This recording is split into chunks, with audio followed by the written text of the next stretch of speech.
जितने भी आपके ये पदार्थ हैं, जिन नशे के पदार्थ हैं, शराब हो गया या फिर हुक्का हो गया, बीड़ी, तंबाकू, ये सब आपकी आँख की नस के ऊपर बहुत भारी प्रभाव डालते हैं। इससे आँख का प्रेशर भी बढ़ता है, काले मोतिया होने का संभावना बढ़ती है। सफ़ेद मोतिये का अगर नॉर्मल इंसान से तेज़ी से बढ़ाता है और ये नस को सुखा देती है।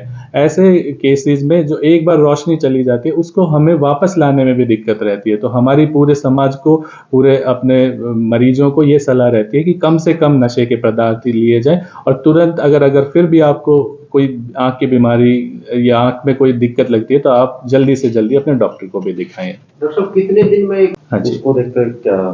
हाँ जी, बिल्कुल। तो इसके लिए देखिए अभी हमारा ये रहता है कि जो भी पॉल्यूशन हुआ इस टाइम पे, स्मॉग बहुत ज़्यादा हो रहा है, तो उससे आँखों को डेफ़िनेटली बहुत नुकसान होता है। तो हमारा ये है कि आपको सलाह रहेगी कि अपना जितना हो सके आप अपने घर के अंदर रहिए। अगर आपको बाहर जाना है किसी काम से या किसी और कारणवश, तो चश्मे का उपयोग कीजिए। अगर आपका चश्मे का बिना नंबर का आपको नज़र आपकी ठीक है, तो भी आप बचाव के लिए चश्मा यूज़ कीजिए। उसके अलावा आँखों को ठंडे पानी से आँख बंद करके सिकाई कीजिए, आँखों को धोते रहिए। अगर आपका इलाज लेकिन आपको दिक्कतें महसूस होती है, तो हमारी सलाह रहेगी कि एक बार आप डॉक्टर को ज़रूर दिखाइए।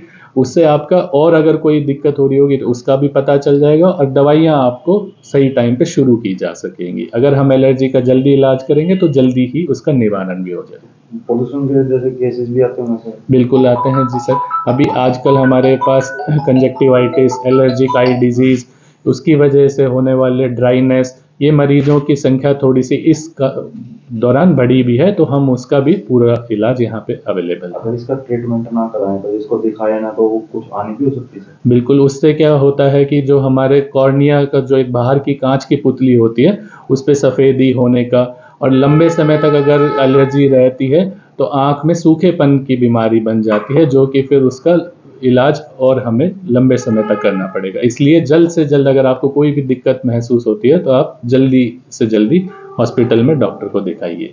डॉक्टर साहब मधुमेह, तो देखिए, जो रक्तचाप और मधुमेह के जितने भी मरीज़ हैं, उनसे सबसे पहले तो हमारा अनुरोध रहता है कि अपने जो भी दवाइयाँ आपके फ़िज़िशियन आपको बताते हैं मधुमेह के इलाज के लिए, रक्तचाप के इलाज के लिए, उसको अपने रेगुलर रूप से आप उसको लीजिए।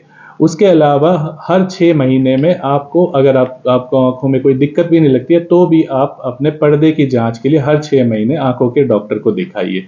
उससे हमें पता चलता है कि इन मरीज़ों में क्या होता है कि नॉर्मल मरीज़ से जल्दी सफ़ेद मोतिया होने का एक तो संभावना रहती है, दूसरा पर्दे पे सूजन आने की संभावना रहती है, पर्दे में खून आने की संभावना है। तो इन बीमारियों का इलाज भी हमारे हॉस्पिटल में अवेलेबल है। हमारे डॉक्टर दीपेंद्र सर हैं, वो काफ़ी सीनियर रेटिना सर्जन हैं, तो अगर हमें ज़रूरत पड़ती है, कोई हेल्प लेनी होती है, तो हम सर से भी हेल्प ले लेते हैं इन बीमारियों के लिए।